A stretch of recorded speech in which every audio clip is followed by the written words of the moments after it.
I think we all define success a little bit differently.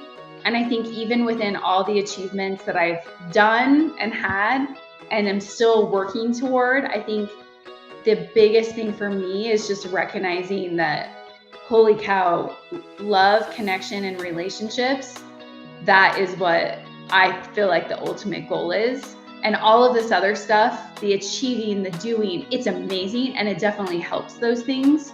But to be able to love and be loved and to just learn and grow and truly have deep, lasting friendships and relationships, I honestly kind of define as one of my biggest successes in life. I love it. That's what life is all about.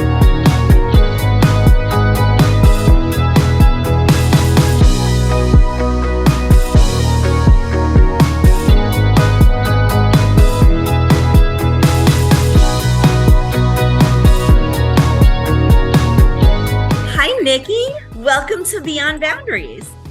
Thank you so much for having me. Oh, I've been looking forward to this conversation for weeks now. So I'm so happy that you took the time out of your day to meet with me. And I think we're going to have some good information to give people. Nikki is you're a marketing genius. You've had so many experiences in this as an influencer online, but it didn't come easy to you. I know there have been a lot of challenges and a lot of twists and turns along the way. So I just kind of want to put that out there and let the world know that it's not easy, but if you have your heart set on something and you have big dreams, like, you can do anything. Yeah, no, I always go back to, so Sarah Blakely, the woman that started Spanx, I love her. And she always told the story about how her dad, whenever they would come home from school, he would ask them, okay, what did you fail at today? Instead of saying like, oh, what did you succeed in today? But I love that question because it got her used to being okay with failing, so to speak, in the sense of, he would always say, your biggest failure is actually if you don't try. And I know that sounds so cliche, but even just what we were talking about right before we started the podcast of, geez, sometimes you don't have all the pieces in place. Like, none of us ever do. And so the best thing to do to gain experience is just to start, and then we kind of figure it out as we go. Granted, you want to prepare for things, but there's only so much preparation that you can do sometimes without just jumping in. Yes. I think sometimes I know I do it. I tend to overanalyze. So I try. No, yes, totally understand that. Like, I want it to be perfect, but then I start doing research and everybody does things a little bit differently. And I'm like, oh my gosh, there's so much information out there. I kind of wish that I didn't see any of it and just kind of did my own thing. So exactly. And that's what's so funny, because that's how I feel about a lot of, especially the self-help world too, of, I just recently went through a pretty big life transformation a couple of years ago, and I dove down all the rabbit holes of books and podcasts, and all of these things are great. Even your listeners listening right now, hopefully we can give them some nuggets to help them in their life. But at the end of the day, the reason why we do everything that we do is to honestly then come back to ourselves and to try and just listen to our intuition. Everything else is great out there for our tactical, like, oh, this is a better habit, this helps me in order to help start a business, like all of the tactical things. But when it comes down to what is best for Jill, what is best for you as a person, no one else, no book, no podcast, no person out there can really know what's best for you except for you.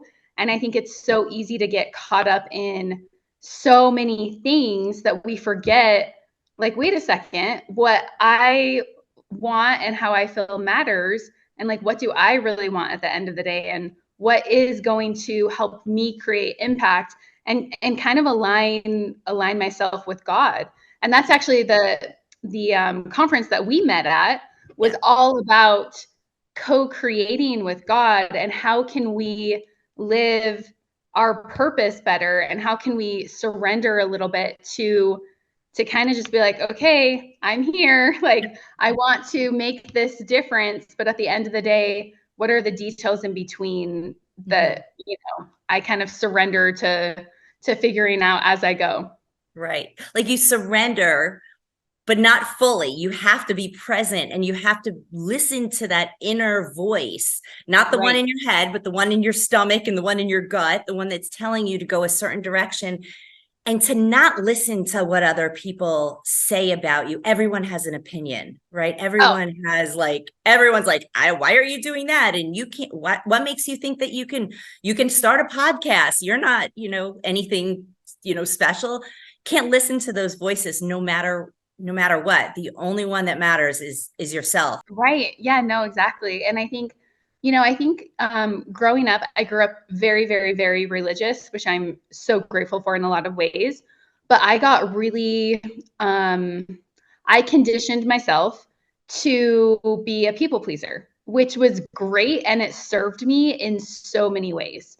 And I think, and that's kind of, as you go, I think everyone goes through this like, midlife crisis, transition in their life at some point. And like people call it different things. I've heard dark night of the soul or, just midlife crisis. Like there's so many names for it, but we all get to that point in our life where we kind of just take a step back and we're like, okay, why am I doing the things that I'm doing? Like, and we kind of just question a lot of things like, am I on the right path? And I think that that's healthy for a lot of people to just kind of take a step back and reassess what they're doing in their life. Like, what is their career? Why are they doing things? If they're having certain issues that keep coming up, like let's say you keep finding yourself in certain relationships, or you keep finding yourself getting fired from jobs, or whatever that looks like, taking a step back and taking a hard look in the mirror and being like, okay, I am the common denominator in all of situations.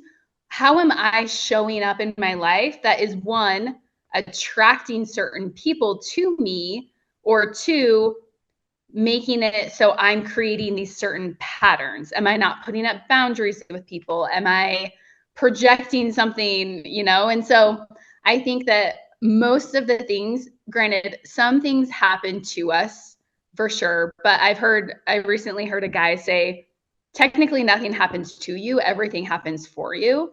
And so do you have that attitude in your life of, I'm a victim, everything's happening to me, I, can't control so many things? Or have you flipped it around and are you taking a hard look in the mirror of, okay, am I creating these certain patterns in my life? What can I do to change the trajectory of what happens next? Absolutely. Like once you start taking responsibility, like you Mm-hmm. said, things happen to you in your life, but how you react to it or respond to it, that's on you. So Yeah. so taking responsibility for my behaviors was the first step to my growth, and taking that ego out of it. Like, oh, it's got to be Right. everybody else. Let's take a look at Jill, or let's take a look at Nikki and see what, like you said, what patterns am I doing to have the same response every single time? So why Yeah. don't you tell me a little bit about a time like in your life? I mean, you said you grew up very religious. You had a good Uh-huh. childhood. Yeah, no, I had a great childhood, and I do just want to say one thing. I feel like there are a lot of. I feel like I'm middle of the road on a lot of things. Like, you have even what we were just talking about of, there's like the very action based people where it's all about grit, it's all about the grind. And I was definitely one of those people where it was like, wake up at 5 a.m., do fitness competitions, like um, put all your emotions underneath the rug. Like you can just change your mindset. And that was, I kind of went more into toxic positivity in that side of my life. Then I swung really far on the pendulum of, okay, I need to be in my feelings era and I need to feel. And, if you're way too far over there, then it's like less about action, more about feelings, which I've kind of merged the two worlds. And I feel like there are people out there that speak to this of, it's important for the manifesting and the surrendering, but you also have to take action too. And so, it's like the Atomic Habits book, like the James Clears of the world. He believes that you need to take action and then you become that. I think that's true to a certain extent, because then you have the manifestors that are like, okay, you need to just tell yourself you are that, and then you can become that. But I think you need both. You need, there's these deep rooted stories that we have where we sometimes can't take action because we don't believe it. And so it's kind of like merging those two worlds. So I just wanted to say that really quickly before we dive into my own experience of both worlds are important, the action-based and the manifesting. And I think it's really hard to have success without both of those. Yeah, I believe you're right there for sure. So, okay, in my life, going back to childhood, yes, total people pleaser. My 6th grade teacher actually told me that I was too nice and that I would never get anywhere in life, because this is a really weird thing for a 6th grade teacher to say, but I mean, he was kind of right to a certain extent. I was always the teacher's pet. I would just honestly I learned at a young age a valuable skill in a certain way, but I learned to read people really well, to know exactly what they wanted and to be able to morph myself into that, which in the marketing and sales world is a really great skill to have. And it served me. In personal relationships, not such a great skill to have, in the sense of looking back, I realized that I would kind of morph myself into what the other person needed and wanted, which was great for them, but really crappy for me because I realized that I lost myself. And when I would think about it of like, yeah, was it those other people's faults? Did they do that? To a certain extent, yes. But did I let it happen? Also, yes. And so I think that that's a really interesting thing to look at of, I used to not really understand when people would say, oh, you need to put up boundaries. I was like, I don't even know what those are. Like, I feel like I stand up for myself in, like, I don't drink. I've never smoked. I've, never done any of those things. But when it comes to my personal boundaries of overgiving, people pleasing, like, I didn't even realize that was really a thing, because in like a religious standpoint and in my family, it was just common. Like, you're selfless. Like, a woman is supposed to be selfless. And that's a really, really great attribute. And honestly, it is. Like, there's a fine line between, selfishness and putting up your boundaries. Mm-hmm. And so I would always look at it as, I am a totally capable person. I can give. I have this energy to give to people. But I found myself literally hitting burnout when I was in like deep into my career. I swear I would hit burnout every single year, where it would take me about probably like 2 to 3 weeks. I would crash really, really hard because I would give. And I was always the manager. I was always the leader. I was always the one giving to everyone else, but I wouldn't let myself receive. And I think that's an important phrase to say of, I wouldn't let myself receive, because people honestly maybe tried to give to me, but I wouldn't take it. I was just like, no, I'm good. And so I look back at that, and I literally had to train myself and to let myself have people give me love, which seems really crazy because I would consider myself a very loving person, but there's a difference between giving love and receiving love. And I learned that was there actually are a lot of people out there who don't know how to receive love. They won't let themselves. And that goes back to why. And I think some people, there could be deep-rooted shame there. There could be deep-rooted stories of, I'm only lovable if I am achieving, which I realized that was for me, that I didn't even, it sounds kind of crazy to even say out loud, but I felt like I had to earn love. And I felt like I had to, in relationships, I was always the one that had to give. Like, I felt like I wasn't valuable unless I was giving to someone else.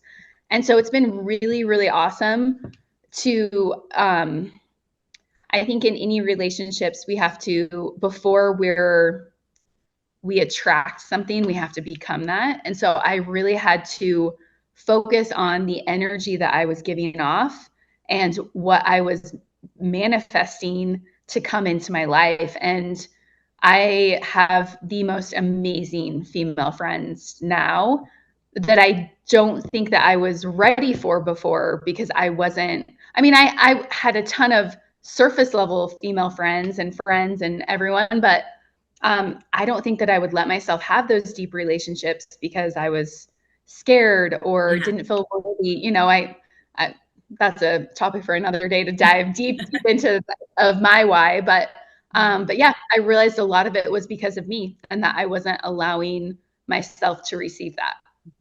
I think a lot of people go through that and then they realize that, you know, as they get older, but then they really have to peel apart the onion and figure out what it is that that won't allow them to feel worthy of love and affection. And sometimes it's deep rooted. Sometimes it comes from like your childhood, you know, your subconscious mind, you know, before you were 7 years old.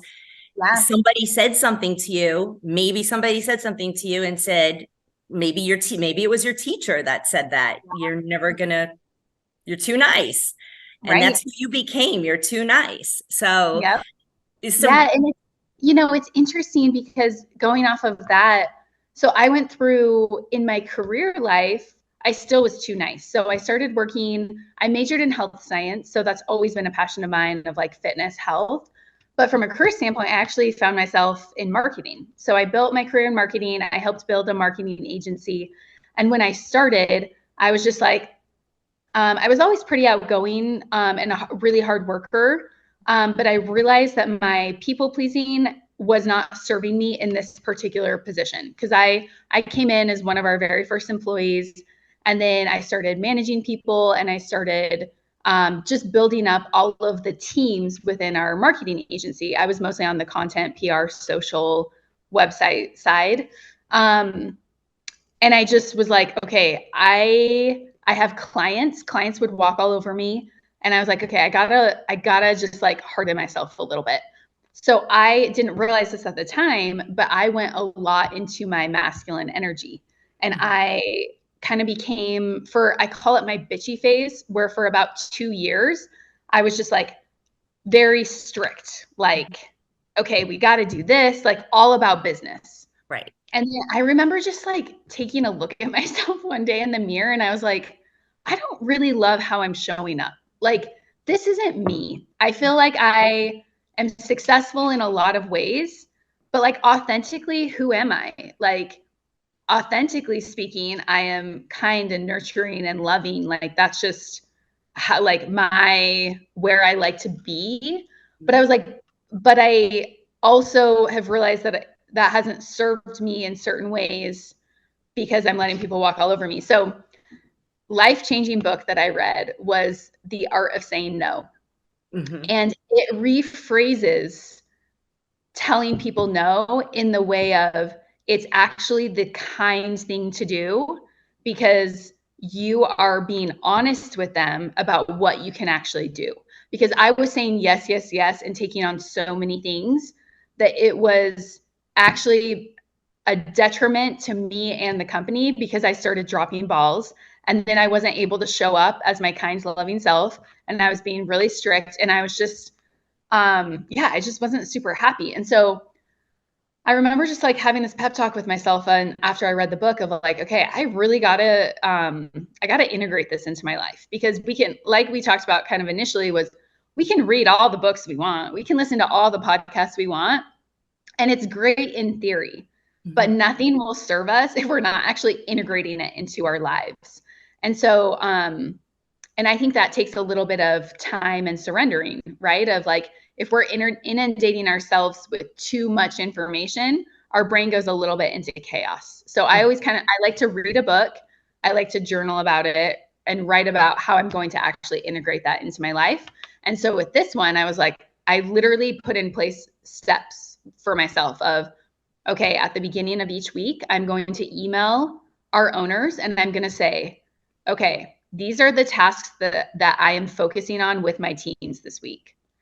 And because what would happen is there were 3 owners, and I was super close with all of them. I was the go-to person. Like, oh, if anything needs to get done, you hand it to Nikki, which I loved. I actually thrived off of that. I loved it and hated it at the same time. Because I'd be like, oh, I'm so busy. I'm so stressed. Like everyone always asks me to do stuff. And I would wear that as a badge of honor. And so I'm like, okay, I gotta like put some lines up, right? Boundaries up. And so I would, at the beginning of each week, I would make a list of like, hey, here are my priorities. If anyone has anything different that they need, that is fine. But then I have to take one of these things off the list. And so, you know, of just saying, I can't do it all. And this is all the stuff that I can do. And so if you have something else, that's great. But then the other thing has to go. And so it was beautiful. Because a lot of times if you just like, Jill, if you were to come to me and ask like, hey, Nikki, can you do this? I'm like, yeah, I totally can. But if I say, no, Jill, I can't do that, you're kind of like, okay. Nikki used to say yes to everything. Now she's not saying yes. So when you explain to people and you say, yes, I can, but that means, you know, something else, then it puts it in their court where then you're not just telling them a hard no, you're saying yes, but then like you have to pick and choose. And so I've used that a lot. You know, I translated that over into my personal life of, you know, when family, friends would ask me to do something, I would say no or yes, but, you know, I can do this, or, you know, I can do that in 2 weeks. I just can't do it this weekend. And so just thinking of it as your energy is literally your currency. And so it's not just your time, it's like your energy that you're putting toward things. And so when I really reframed that in my mind of my energy is my currency, and sometimes it's actually the kind thing to do, because there's a difference between nice versus kind. Right. It's actually the kind thing to do to others and myself to not say yes to everything and to be radically honest, right? In relationships and with yourself of where are you really at and what can you handle? Because it does everyone, including yourself, a disservice to be like, yeah, I can do that. Yeah, I can do that. And then start dropping balls. But there's, I think, a special way you have to communicate that no or yes, but so you don't come across as this bitch that, you know, all of us, what's wrong with Nikki? All of a sudden she's saying no to everything. And it's sad that as women in a leadership position, we actually have to think about all of these things. It's a problem. It's no, and that is like the dance. I call it, I call it kind of like the dance between your masculine and your feminine, where I'm actually really grateful that I started out as people pleaser too nice. Then I had my 2 years of like my bitchy phase where I was very assertive, just like, this is what it is. And then I was like, I don't really love this energy that I'm giving off. So I realized that I had to come from a place of love. And that was my superpower. And that is, I feel like if you're doing things out of love and people can feel that, then it makes all the difference. And so even with feedback, so whenever I would have an employee or someone in my life where I'm like, okay, I need to like give them this feedback, like, oh, maybe, you know, they dropped the ball on something.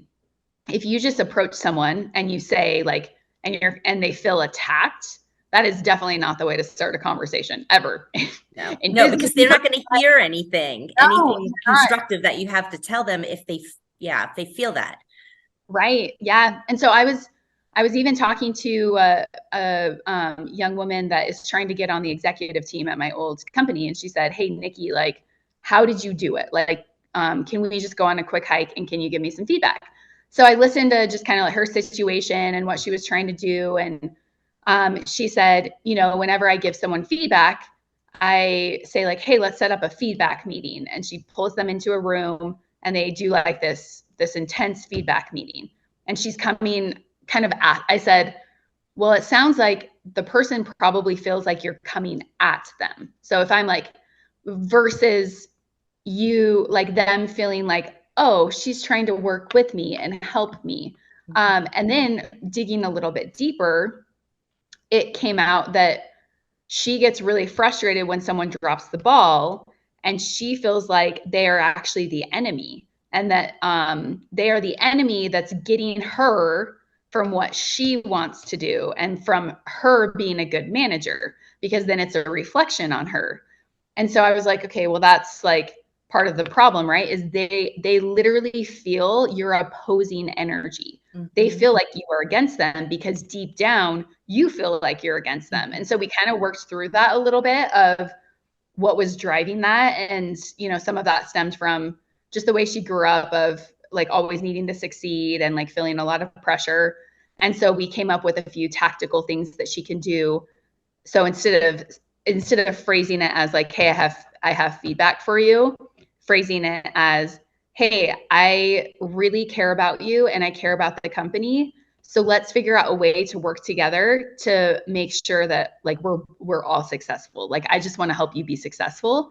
And that was how I definitely succeeded a lot as a manager. Was honestly just leading with love. Of like, every single one of my employees that I've ever had, I still like keep in contact with them. I mean, granted, if you have thousands of employees, I know that's really difficult. But I remember a guy who said that he got a job that literally paid him twice as much.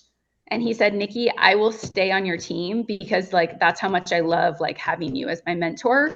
And I was like, okay, I appreciate that, but like I love you so much, like you can't do that. I can't pay you that. And so you need to do what's best for you. And so I think at the end of the day, just deep empathy and caring for people and leading with love, and coming at it, any sort of feedback or any sort of hard conversation that you need to have, is coming from a place of love. And so my very, very favorite phrase to say is, help me understand. I use that all the time. And I'm hesitant to say that on a podcast because now anyone I talk to is like, I know what you're doing to me.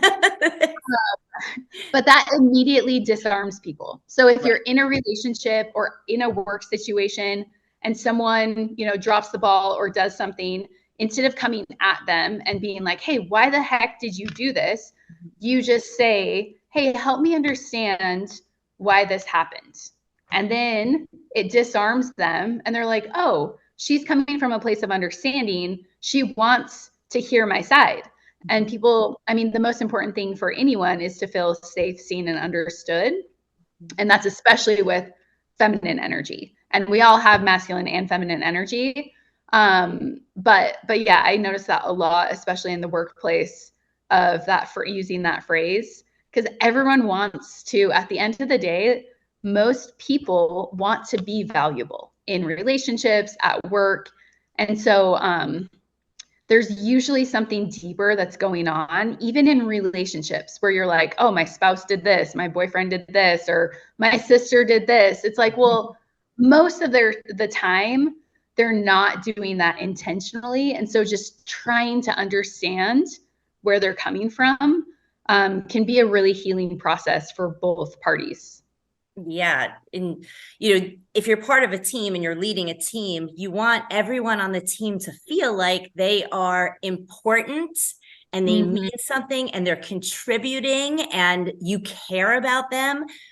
And, I love what you said, but what I try to do is I try to sandwich my difficult conversations, right? I give them a compliment, like, wow, I'm really impressed on that presentation that you gave. I feel that maybe if we work on this portion, you might find a little bit more success in this area. And I really love the way you took initiative to, take the lead on this Zoom call. So I try to sandwich my stuff. I love that you do it too. But even what you said in the middle of, maybe you could improve on this so you can have more success, that still is, like, the phrasing of that is great, because it's still coming from this loving, caring place of, you want them to have more success, not like a, hey, that wasn't very good, and you need to make me and the company look good. It's like, you are making it about them to help them, succeed. So right. You take the yeah. I out of the equation, you make it about them, and and when you're talking to them, just look them in the eyes. And I try to actually feel the love. Like, I do love everyone, so I try to feel the love. As soon as you put up that wall, other people can feel it too. Right. Yeah.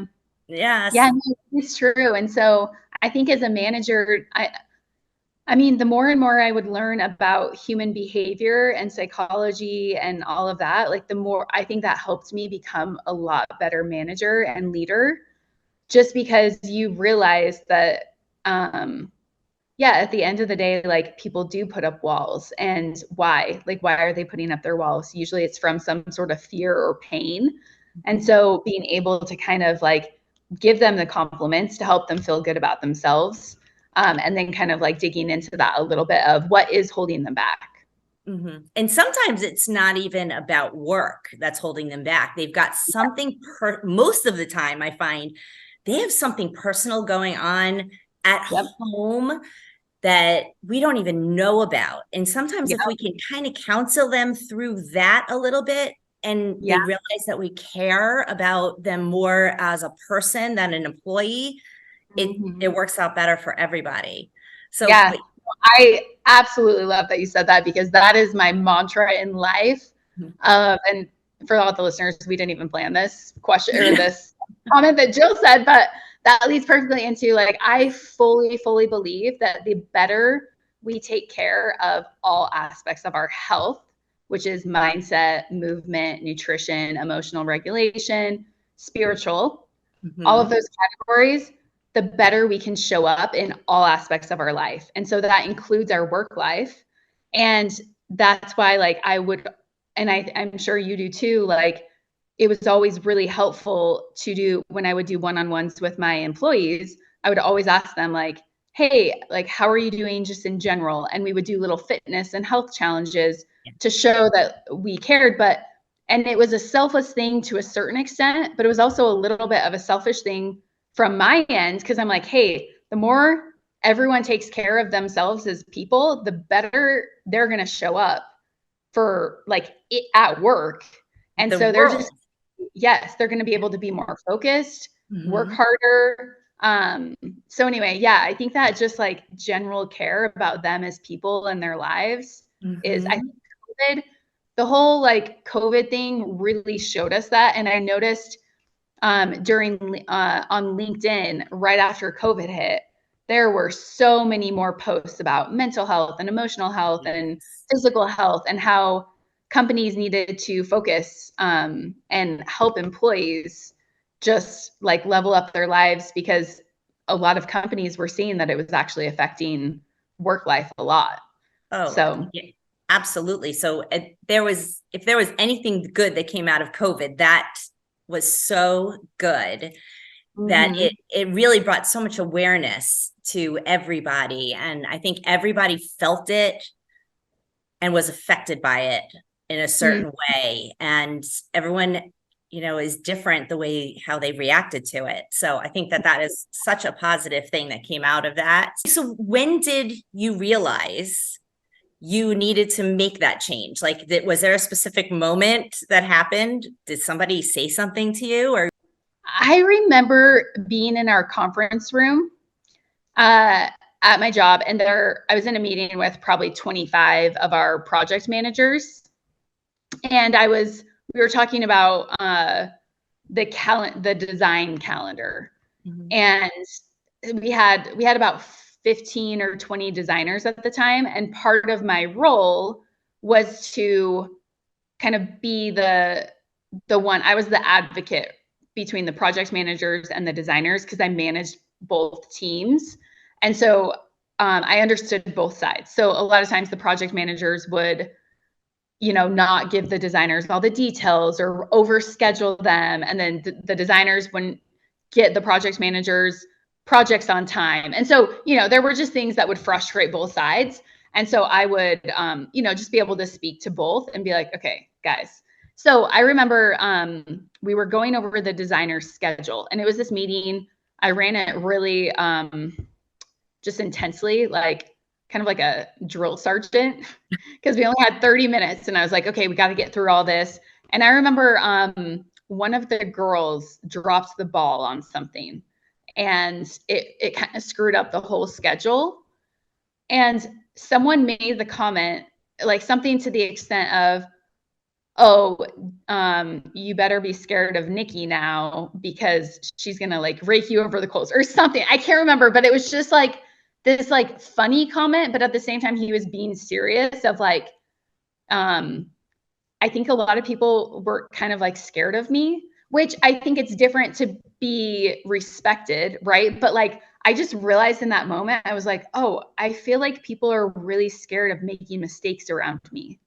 And that kind of crushed me because I was just always, I was honestly probably doing like 3 people's jobs at the time. And so I just was like, go, go, go, go, go. I had a very dysregulated nervous system at the time, which I didn't even realize. But yeah, it was all about work. I wasn't, I thought at the time that I was really good at regulating my emotions, but really I would just sweep things underneath the rug. But that did hit me. And I remember just being like, okay, I need to reassess how I'm showing up. Mm-hmm. And so that's a question I just constantly ask myself in any work situation, in any conference, at like in any relationship. I kind of just like do a self-reflection of, okay, am I showing up in this situation, in this relationship, like how I really want to? Because I've had to do that a couple of times in leadership positions where I'm like, okay, am I showing up as the leader I want to be? And if not, what is holding me back? Is that a certain situation? Is it someone on the team whose energy is like really off that maybe just isn't a good fit? So anyway, that's just like that's kind of how I went. So obviously there's a lot more details of then how I kind of went more into my feminine there, but a lot of it was just changing my mindset about showing up, I feel like more as like a dictator versus more of a, wow, these are humans. And I don't want anyone to be scared of me, obviously. But I also can't be so afraid of not being liked. So I remember just kind of I did a couple like meditations around letting go of the belief that I need everyone to like me, because that's not great in and of itself. Because like we talked about at the beginning, at the end of the day, you could be Mother Teresa and someone may not like you. Mm-hmm. And that's, obviously more of a reflection on them. But yeah, so not just worried about that people like me, but trying to leave everyone and everything better than when I found them. And so that's actually when I actually went through this little exercise with myself to develop a life mantra. And that was the one that I came up with of I'm a really like kind and loving person. And I do want to help other people feel loved. And that doesn't mean that you have to be nice to them all the time and that you have to please them and you have to do exactly what they want.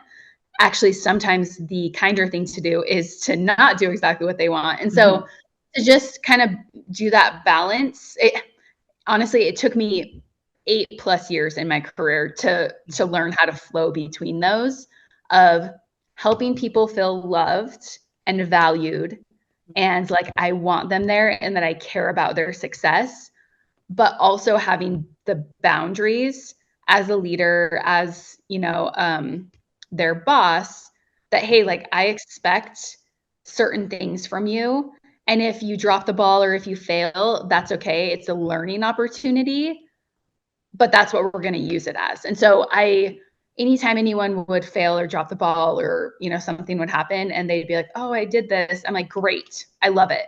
Mm-hmm. You did this.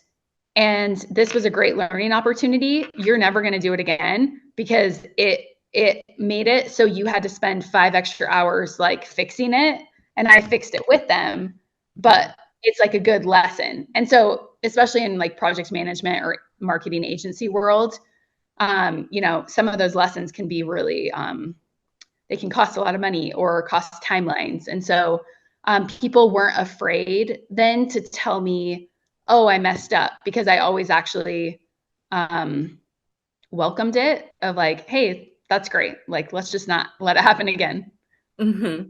Well, and if they feel like they're open enough to tell you when they messed up, it gives you an opportunity to have that discussion to help them grow. But if they're afraid of you, they're not going to come to you, and they're going to hope and pray that you don't realize that they messed up. So it's so much healthier.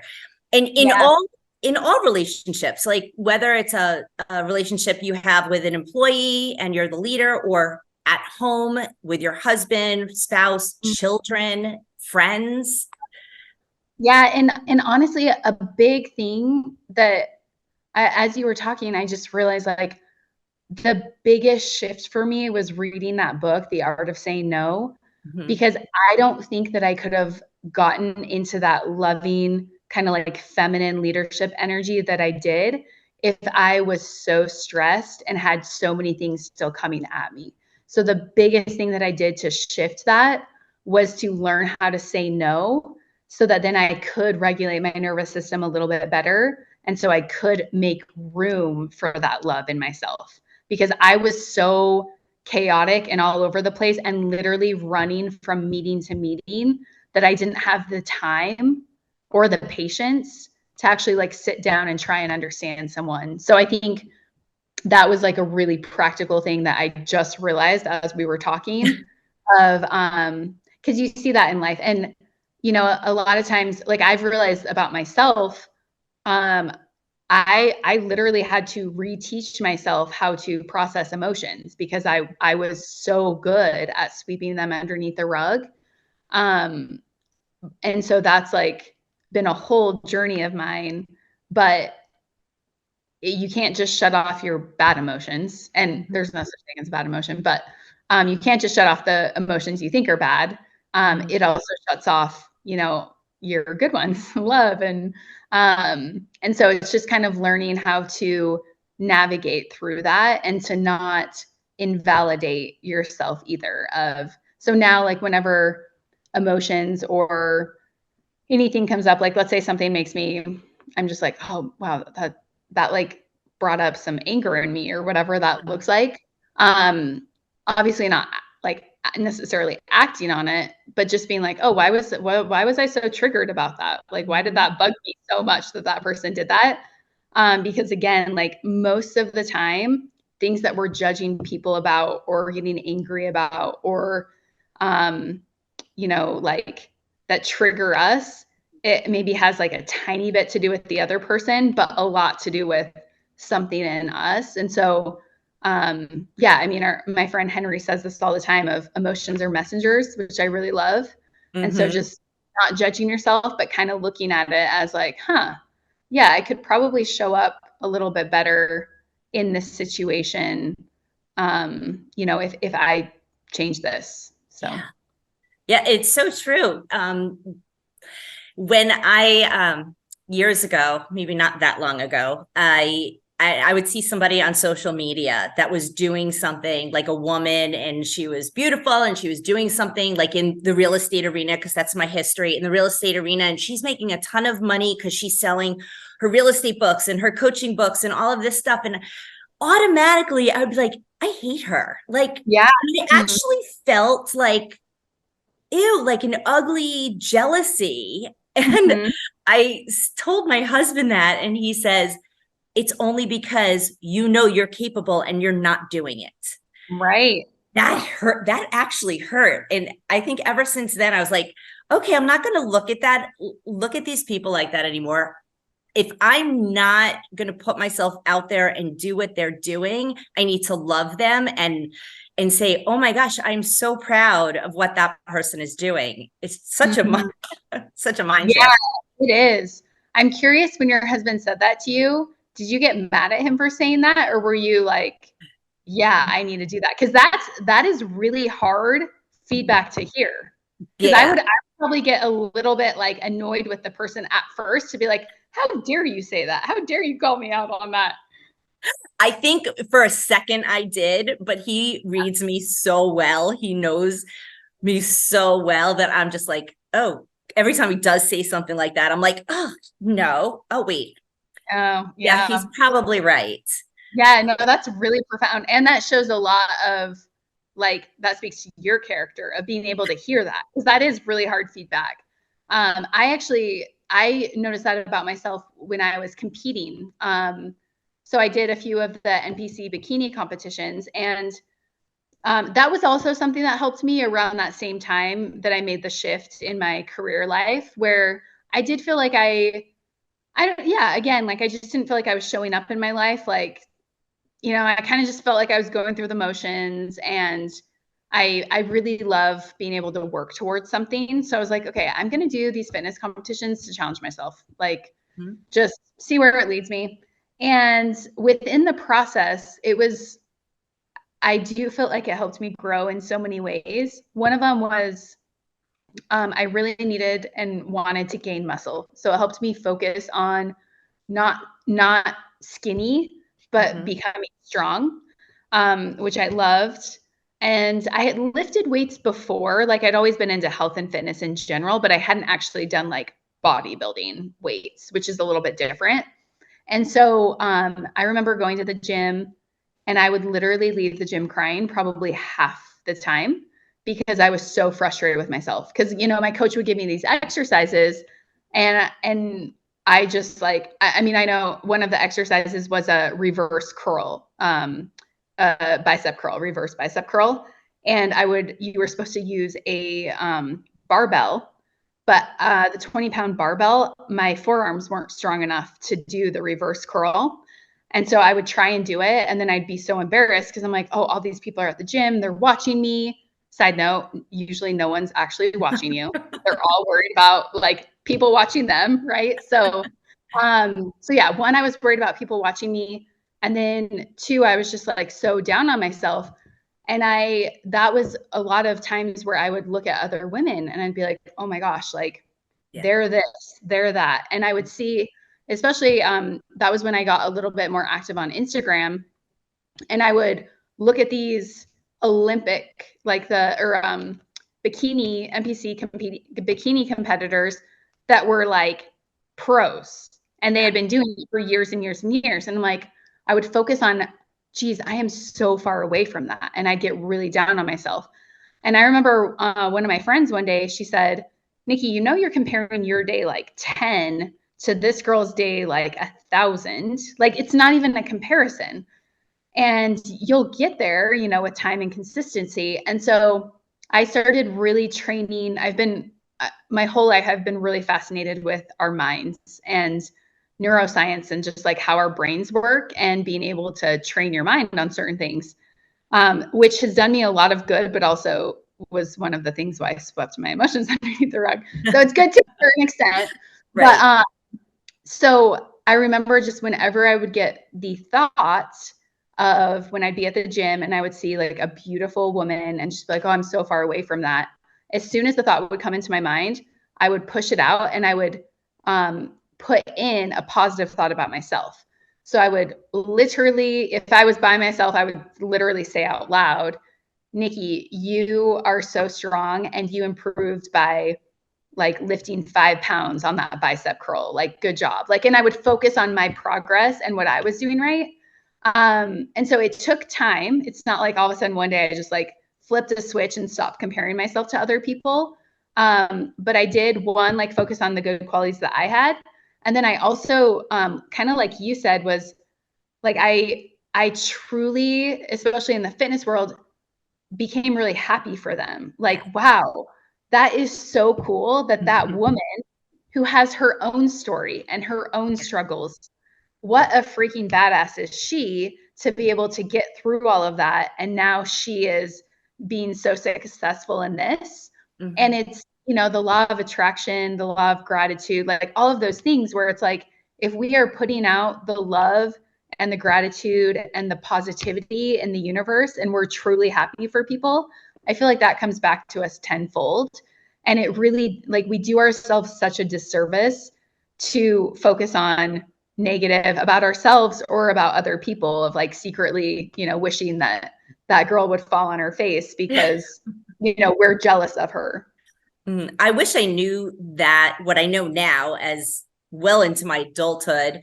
I wish I knew that back in middle school and in high school. Those years were so rough. Even in my 20s, I couldn't go to the beach. I couldn't put a bathing suit on and be in front of other people without constantly comparing myself to other people and not feeling good enough. And I actually didn't have fun because I was so concerned, because I just felt like in order to deserve love and people, to like you, you have to be perfect. And there's no such thing.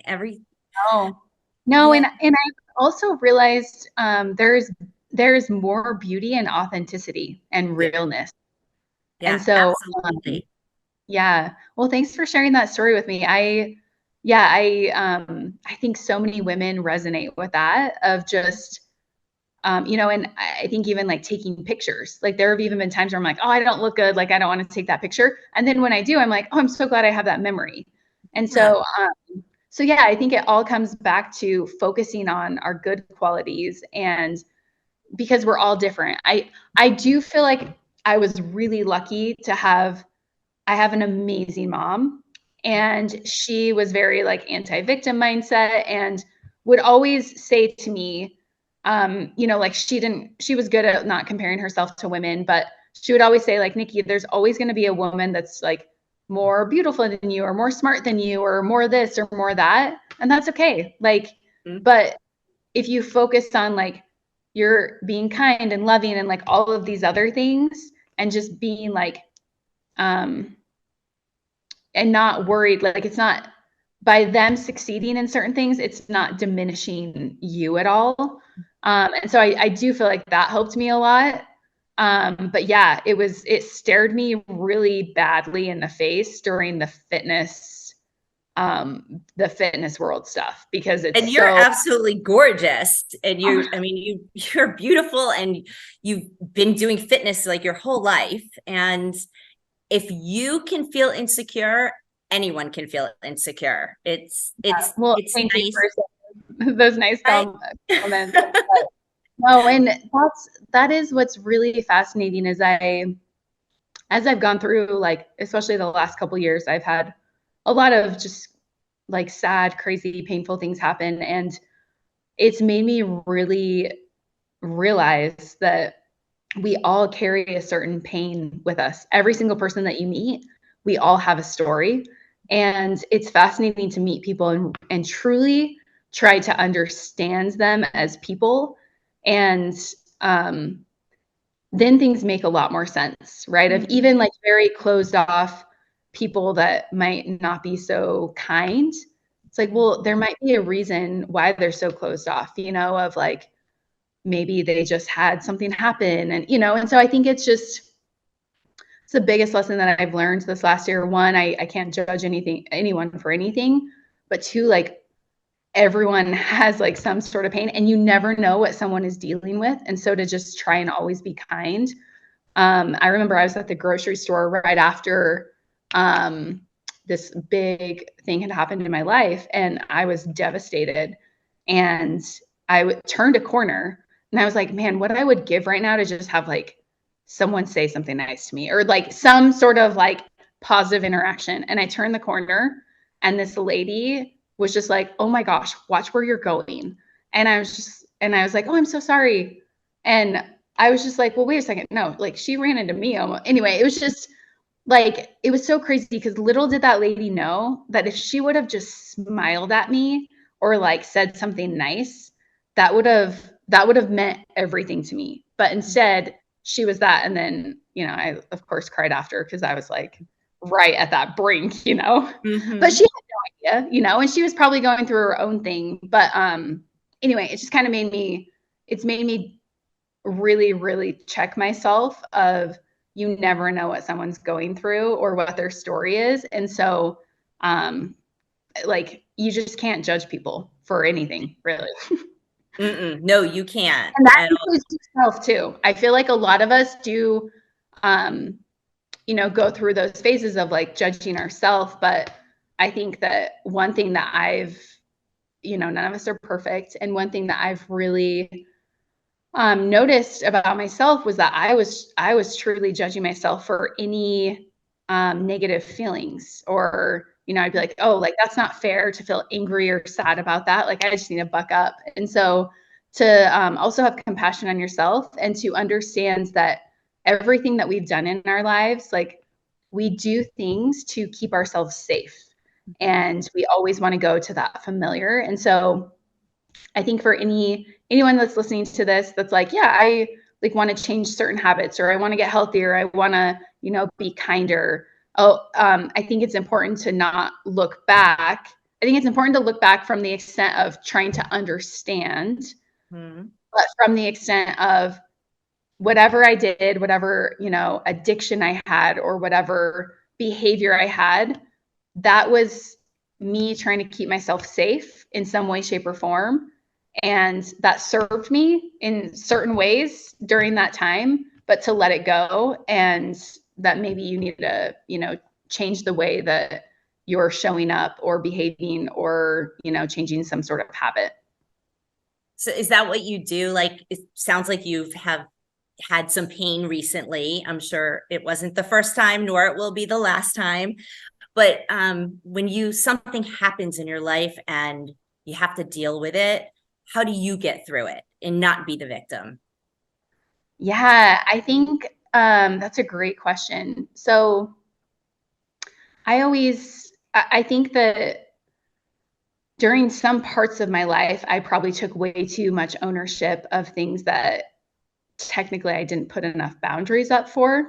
So I think it's kind of like this, a little bit of a balancing act of making sure that we're speaking our truth. I think the main thing for me is I always try and speak my truth and show up authentically. And I think just kind of putting myself in someone else's shoes of, okay, why did that happen?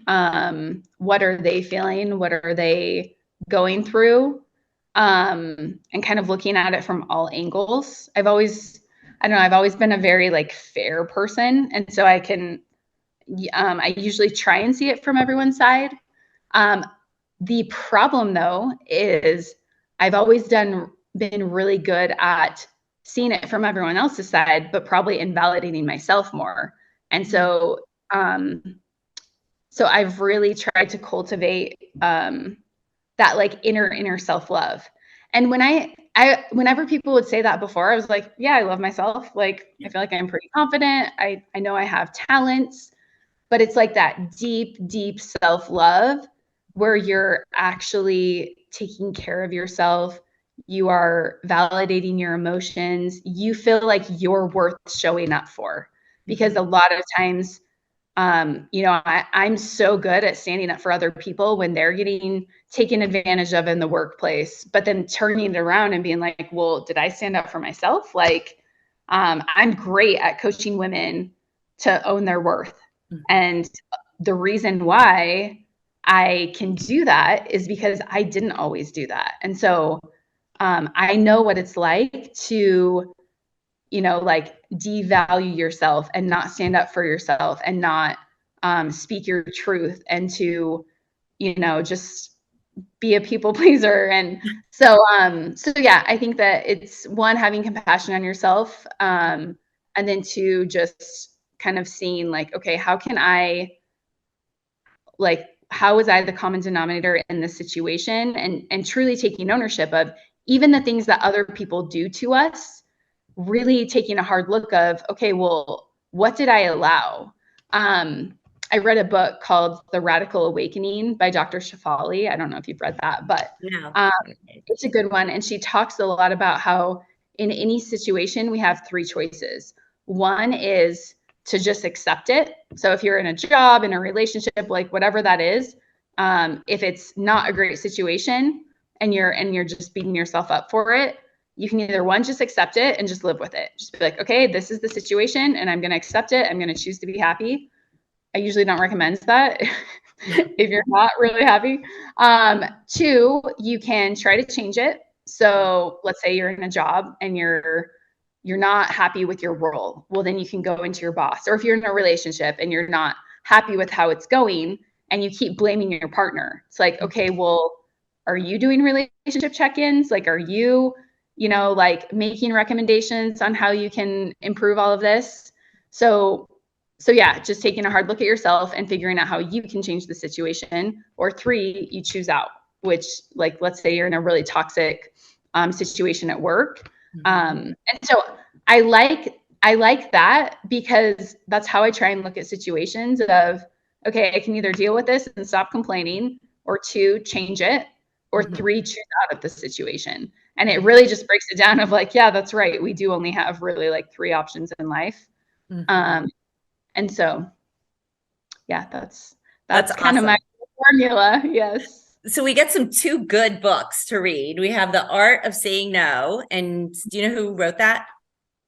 I cannot remember who wrote that. No, Okay. but it's a pretty popular book. Yeah. It's orange, I think. So they'll see it. Okay. And The Radical Awakening.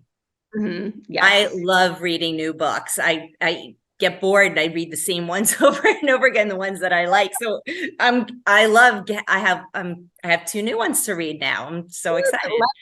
Love so it. You are still you're still a marketing expert for a company that does health foods. Is that correct? No, so I helped build an agency, and then I went to a meal prep company and kind of partnered with the guy and did marketing. And I did kind of like the nutritional consulting and marketing. And then we just weren't aligned on a couple of the business strategies. So then I just did my own fractional CMO stuff for a while. And so right now, currently, I'm still doing that a little bit. And then my best friend and I started a podcast called Building with Vitality, where it's all about like the different aspects of our health and how that, flows into everything in our lives. And then we're also starting a non-toxic beauty and wellness brand. So we launched our very first product in January of this year. Oh, I'm so excited to try it. That sounds great. And what's the name of the company? It's called Elan Pure. So Elan means energy and vitality and confidence. And so, yeah, our first product is going to be a non-toxic tanning foam. And then we're going to do a bunch of other products along those lines. And then we're going to kind of branch out into potentially supplements, sexual wellness, like all over. So, but the point of this is I've always been really passionate about fitness and health in general. And I did not realize until fairly recently just the crap in the ingredients in our products, especially our makeup and skincare that we're using.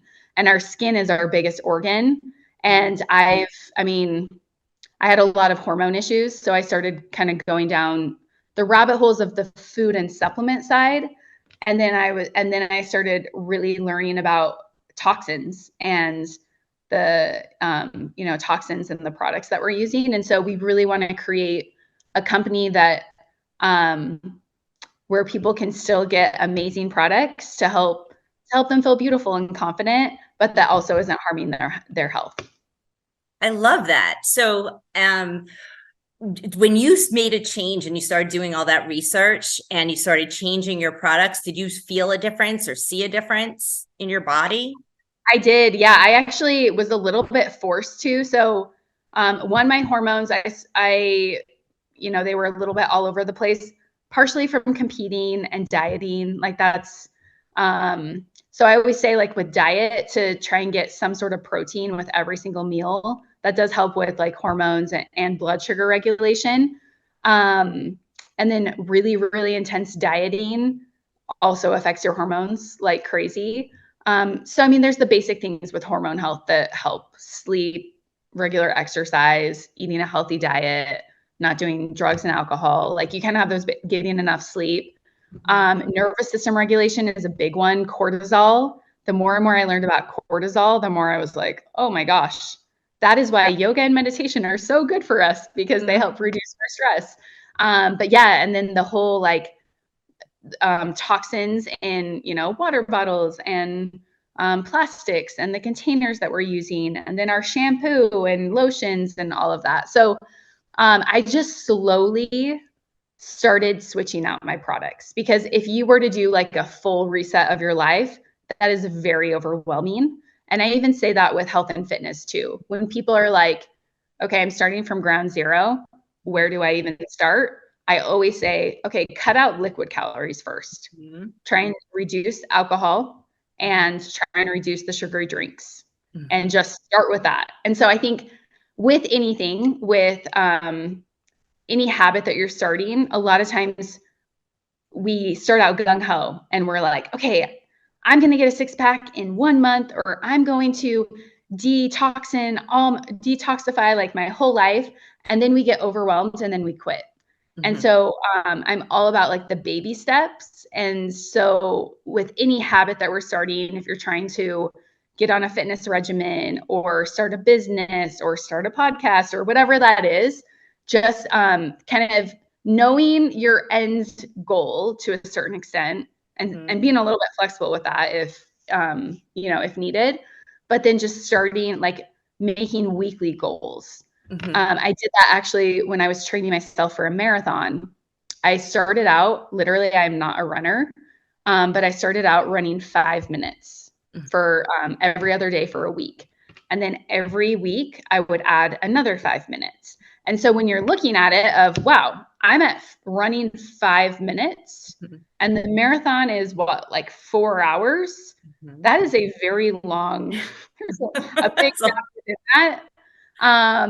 But just like slowly and steady as you progress, 5 minutes every single week, that adds up. And so again, like focusing on like having those goals in mind, but focusing on the journey, and really enjoying it and being proud of yourself for those baby milestones, is what it's all about. And I think it's easy to get frustrated of like, oh, I have so many toxic products in my house. But even just switching out, I started just switching out my shampoo and then my face wash, and then drinking out of like water bottles, like versus plastic bottles. Yes.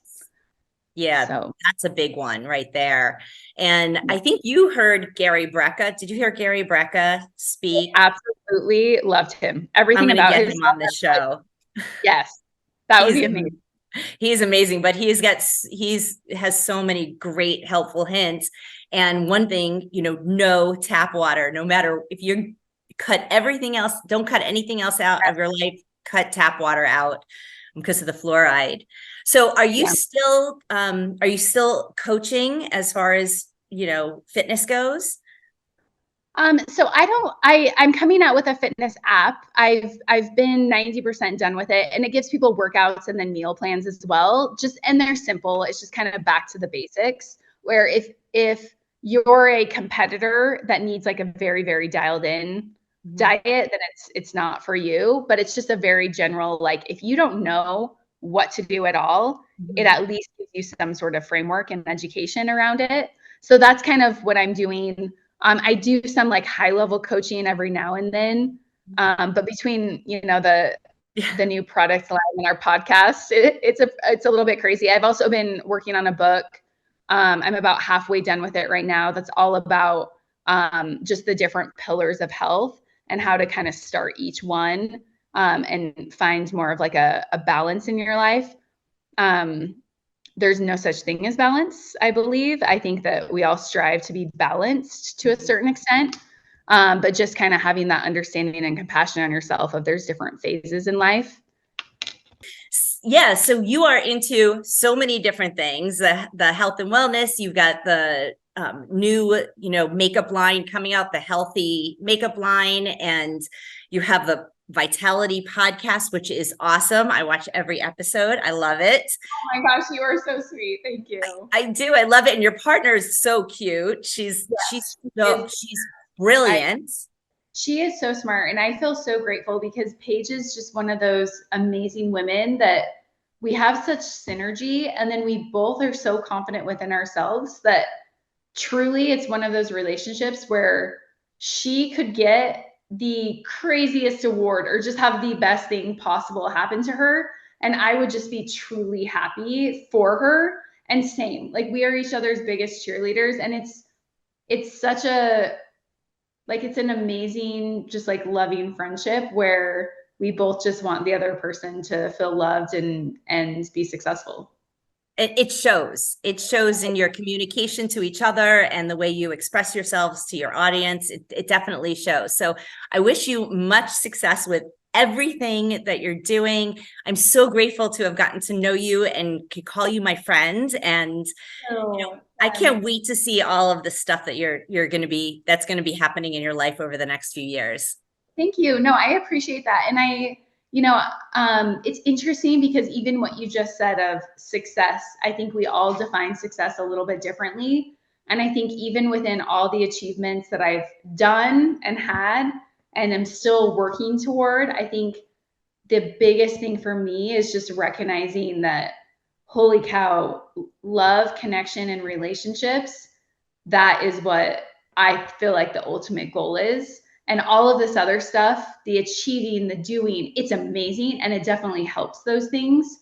But to be able to love and be loved and to and to just learn and grow and truly have deep, lasting friendships and relationships, I think that's invaluable. And so the work that I've been able to do to let myself be loved and to just really open up to people and truly be vulnerable, I honestly kind of define as one of my biggest successes in life, of just really learning to be show up for people fully and let them show up for me.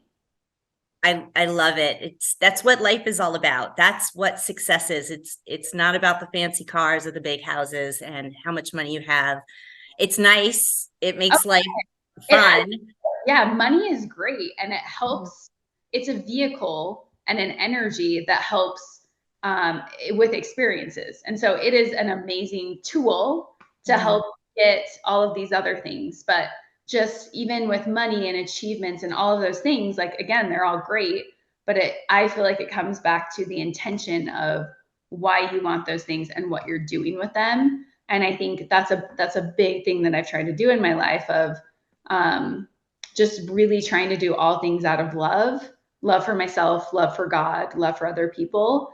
And that's kind of the mantra that I live by now, is just really looking at my intention behind things, of doing things doing things out of love and not for love. Get it. Yeah. Well, it definitely shows. And I the first day I met you, I felt it. And I know that the people that see you online, they feel it too. And it's working for you. So I love it. You are just light and love as well. So thank you so much for having me. I know we personally could talk for hours and hours and hours. I know. And let's do that. Let's continue this. All right. Thank you, Nikki. I appreciate it. Thanks, Jill. Talk to you soon. Thanks for coming on the show. Bye.